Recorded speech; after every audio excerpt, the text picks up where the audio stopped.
Ang mabuting balita ng Panginoon ayon kay San Lucas. Nang tumingin si Jesus sa paligid, nakita niya ang mayayaman na naglalagay ng mga handog sa templo. Nakita rin niya ang isang dukhang byuda na naghulog ng 2 salaping tanso.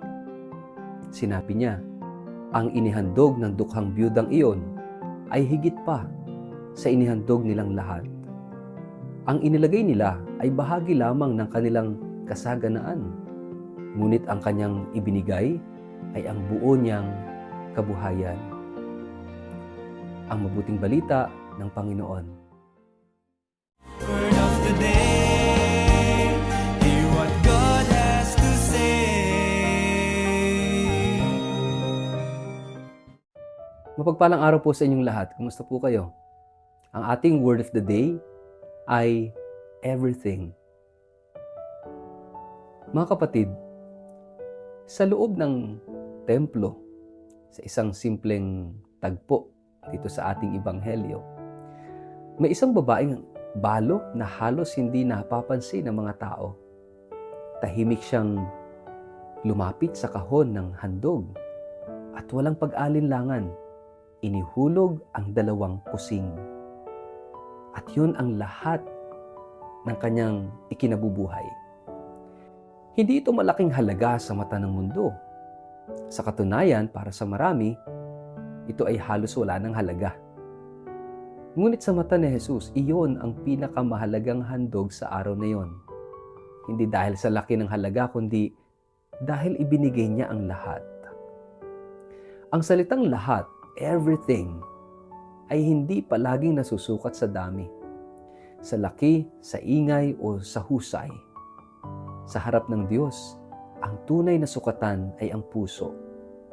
Kung gaano karami sa ating sarili ang isinuko, kung gaano kalalim ang tiwala, kung gaano katotoo ang ating pag-aalay.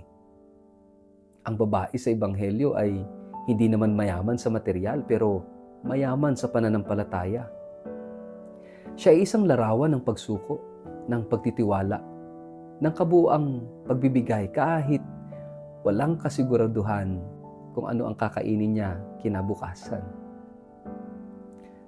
Ang ating mundo ngayon ay tila pinapatakbo ng dami.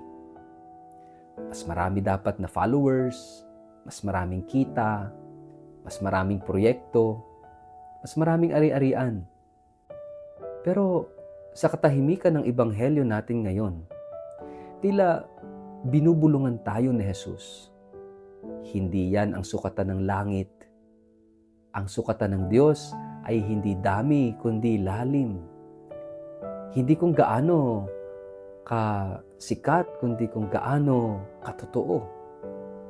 Hindi kung anong naipundar, kundi kung anong naipagkaloob.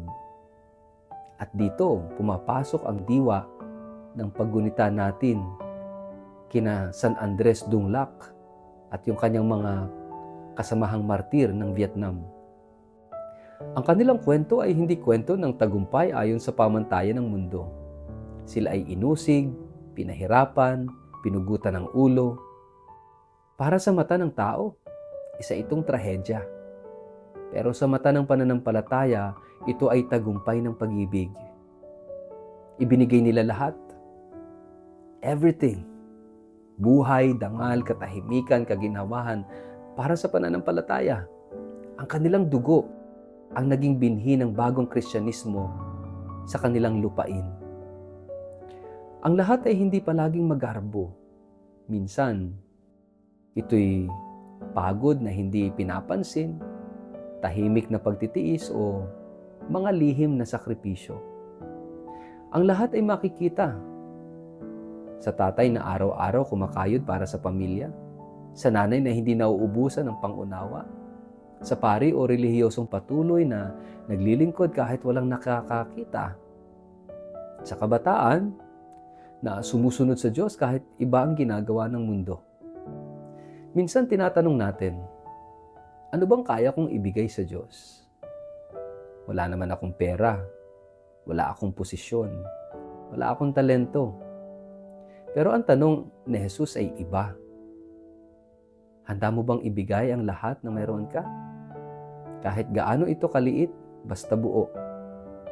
Ang dalawang kusing ng balo ay nagsabing, oo. Ang dugo ng mga martir ay sumisigaw ng oo. At bawat araw, tayo rin ay inaanyayahang sumagot ng oo. Hindi sa pamamagitan ng perpektong buhay, kundi sa tapat na puso. Sa pusong hindi sumusuko sa pagtitiwala sa Diyos. Ang lahat ay isang desisyon. Hindi ito aksidente. Hindi ito nadudulas.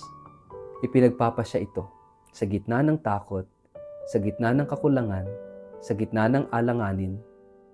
At sa bawat desisyong ito, kahit gaano ito kaliit, isinusulat natin ang ating sarili sa kasaysayan ng mga tunay na nagmahal. Dahil ang Diyos, sa huli, ay hindi naghahanap ng marami. Naghahanap siya ng mga taong handang magbigay ng lahat. Kaya, pagnilayan po natin, ano ang dalawang kusing na kaya nating ialay ngayon? Kaya ba nating ibigay hindi lang ang sobra, kundi ang ating puso, ang ating tiwala, ang ating lahat? Sa ngalan ng Ama at ng Anak at ng Espiritu Santo. Amen. Panginoon, tinuruan mo akong hindi ang dami kundi ang katapatan ang tunay na mahalaga.